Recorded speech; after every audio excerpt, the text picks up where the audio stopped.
Miss হবে না আপনার পছন্দের টিভি শো। দেখুন জি5 অ্যাপে একদম ফ্রি।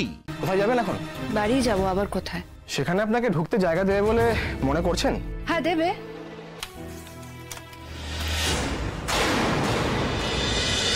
স্যার কি বলেছিলেন আপনাকে? বলেছিলেন তো যে ঠিক বার করে দেবে।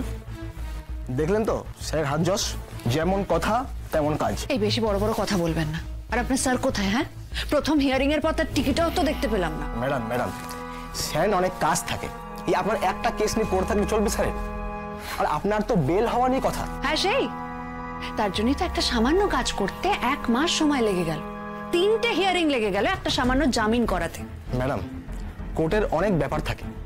আপনার পেছনের দিকে কেস উঠছিল, জাজের আর তখন আর্গুমেন্ট শোনার ধৈর্য থাকছিল না। বাড়ি থেকে আজকেও কেউ আসেনি দেখছি। ওরা জানে না আজ আমার কেসের ডেট ছিল। অবশ্য আগের দুবারেও তো কেউ আসেনি। কে জানে এখন বাড়ি ফিরলে আবার দূর করে তাড়িয়ে দেবে কিনা। ম্যাডাম কাকে খুঁজছেন? বাড়ির লোক? আসেনি কেউ। আগের দুবারও কেউ আসেনি, এবারেও আসেনি। সেটাই স্বাভাবিক অবশ্য। তা ম্যাডাম কোথায় যাবেন এখন? বাড়ি যাব। আবার কোথায়? সেখানে আপনাকে ঢুকতে জায়গা দেবে বলে মনে করছেন? হ্যাঁ দেবে, নিশ্চয়ই জায়গা দেবে। কেন দেবে না? মায়ের এক মেয়ে মরে গেছে, আরেক মেয়েকে মা কি করে ফেলে দিতে পারে? পারবে না, কিছুতেই পারবে না। আরে ম্যাডাম আস্তে আস্তে, আপনার দিদি কিন্তু এখন মরে না গিয়ে থাকতে পারে। অবশ্য দিদি মারা গেছে এটা সন্দেহের, সেটা কিন্তু কোর্ট মেনেছে, আর তার জন্যই আপনার বেলটা হয়েছে। এখন যদি আপনি গলা ছেড়ে এখানে মরার কথা বলেন না, আপনার হাজত বাস নিশ্চিত। আচ্ছা ঠিক আছে আসতেই বলছি। আচ্ছা আপনার সত্যি মনে হয় দিদিভাই বেঁচে আছে? তাহলে ওই বাবুলরা কোয়েলকে খামোখা বাজে কথা বলতে গেল কেন? মানে ওরা দিদিভাইকে কেন শুধু বাঁচিয়ে রাখবে? ওরা তো ছেড়ে দেবে না দিদিভাইকে। তা বটে, কিন্তু আপনার দিদির মৃতদেহ কিন্তু এখনো খুঁজে পাওয়া যায়নি, আর সেটাই কিন্তু কোর্টের পক্ষে যথেষ্ট।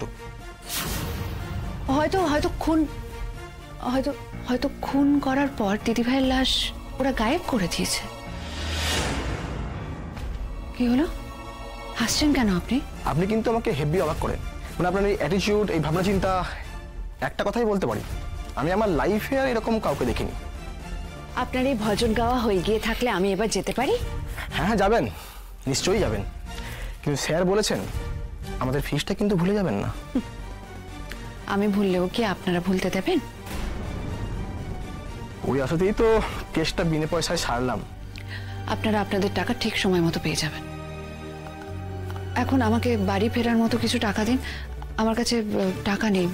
আমি ঠিক সময় মতো আপনাদের টাকা আপনাদের দিয়ে দেবো। আপনার স্যারকে বলে দেবেন। আমি ভাবতেই পারছি না একদম। আমার মক্কেলকে আমি টাকা দিচ্ছি। সত্যি কি দিনকাল পড়লো।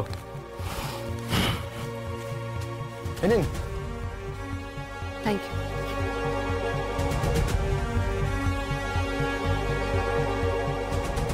আচ্ছা আমি তো ধরেই নিচ্ছি দিদি মরেছে। সত্যি কি তাই? কিন্তু না মরলে গেল কোথায়? ছোট বাবা মার নাম করে আমরা যা শপিং করে ফেলেছি না, যা ঝাড় খাবো না আজকে দুই ভাইয়ের কাছে। আমাদের জীবনটা একেবারে অতিষ্ঠ করে মারবে দুই ভাই মিলে, দেখিস তুই। ঠিক বলেছো দিদিভাই। দিদিভাই তোমার দেওয়া যা টাকা দিয়েছিল সব উড়িয়ে ফেলেছি। আচ্ছা কি করবো বলো তো? আমি কলকাতায় এত সুন্দর সুন্দর জিনিস দেখে লোভ সামলানো যায় বলো তো? আচ্ছা আমাদের ওখানে না এত ভ্যারাইটি নেই। কি বলো অনামিকা, কত ভ্যারাইটি বলো তো দোকানগুলোতে? সত্যি দোকানগুলো কিন্তু খুব বড়। হ্যাঁ অনামিকা, আজ কিন্তু আমি তোমার উপর ভীষণ রেগে আছি। আমার উপর? কেন? আমি কি করলাম? কেন? আজ সকালবেলায় তোমার দুই দাদা আমাদেরকে বলল যে তাদের আদরে বোনের জন্য অন্তত 2টো ভালো শাড়ি যেন কেনা হয়। তুমি তো আমাদের কোনো কথাই কানে নিলে না। তাও আমরা জোর করাতে একটা শাড়ি নিলে। আচ্ছা বলো তো, একটার জায়গায় যদি 2টো শাড়ি তুমি নিতে তাহলে কি মহাভারত অশুদ্ধ হয়ে যেত? আজকে বাড়িতে ফেরার পর যখন তোমার দাদারা আমাদেরকে জিজ্ঞেস করবে, কি জবাব দেবো বলো তো? দিদিভাই ও তো এরকমই, ও সব কিছুতেই লজ্জা। ওর একটু চাহিদার জন্য আমরা যে কতটা লজ্জা পেলাম সেটা বুঝতেই পারলো না। তোমরা আমার জন্য যা কিনেছো সেটাই যথেষ্ট, অনেক। আমি তো কোথাও সেরকম বেরোইও না। ভালো ভালো শাড়ি নিয়ে কি করতাম আমি। তবে আমি কিন্তু খুব খুশি হয়েছি। মাসিমা আর মেসোমশাইয়ের জন্য যে জামা কাপড়গুলো কেনা হয়েছে দারুণ হয়েছে ওগুলো। দেখো ওরা খুব খুশি হবে। উফ, ব্যাগগুলো রাখি। হ্যাঁ তুই পেছনে রাখ, আমি সামনে দিকে রাখছি। হ্যাঁ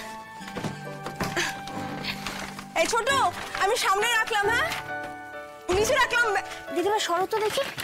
কি খুঁজছিস তুই?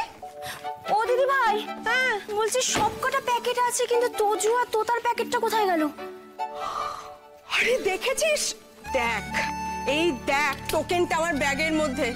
আরে বাবা, শাড়ির দোকানে যাওয়ার সময় যখন ঢুকলাম তখন প্যাকেটগুলো আমরা জমা দিলাম না গেটে। এবার বেরিয়ে গেলাম তো শাড়ি কিনে, প্যাকেটগুলো নেওয়াই হয়নি আমাদের। ভগবান, হে বাবা, কি ভুলো মন আমার। দিদিভাই বলো তো, বাচ্চাদের জন্য যদি কিছু না নিয়ে বাড়ি যেতাম তাহলে বাচ্চাগুলো কতটা কষ্ট পেত। উফ, আচ্ছা তুমি টোকেনটা দাও, আমি নিয়ে আসছি। এই না না, তুই একা কেন যাবি? আমিও যাচ্ছি। অনামিকা, তুমি আমাদের সঙ্গে যাবে নাকি এখানেই থাকবে? না দিদিভাই, ও থাক না, ওর পায়ে চোট তো, তাছাড়া একটু রেস্টের দরকার ওর। ও টায়ার্ড হয়ে গেছে না। চলো আমি আর তুমি যাই। হ্যাঁ চল চল চল। চলো চলো।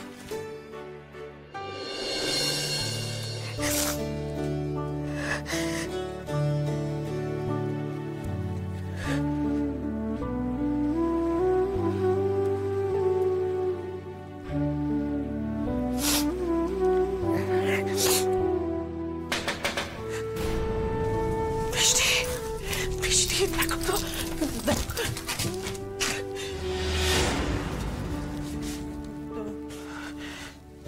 তুমি দেখো, দেখো তুমি দেখো। মা, না না, আমি দেখবো না বৃষ্টি। এতদিন ধরে অনেক দরজার শব্দে ছুটে এসে খুলেছি, ওই সে তো আসেনি। আমি দরজা খুললে হয়তো সে আসবে না। আজ তুমি দরজা খোলো তো মিষ্টি, দেখি সে আসে কিনা। হয়তো এলো।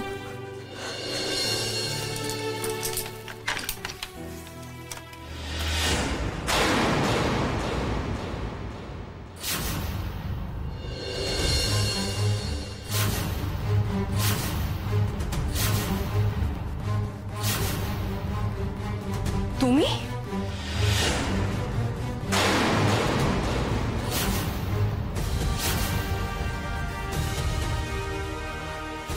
ও কেন এসেছে মিষ্টি? ওকে তুমি দূর করে দাও। ও যেন এই বাড়িতে না ঢোকে মিষ্টি। ওকে তুমি দূর করে দাও, দূর করে দাও ওকে। মা মা, এতদিন পরে আমি এই বাড়িতে এলাম, তুমি এইভাবে আমাকে তাড়িয়ে দিচ্ছ?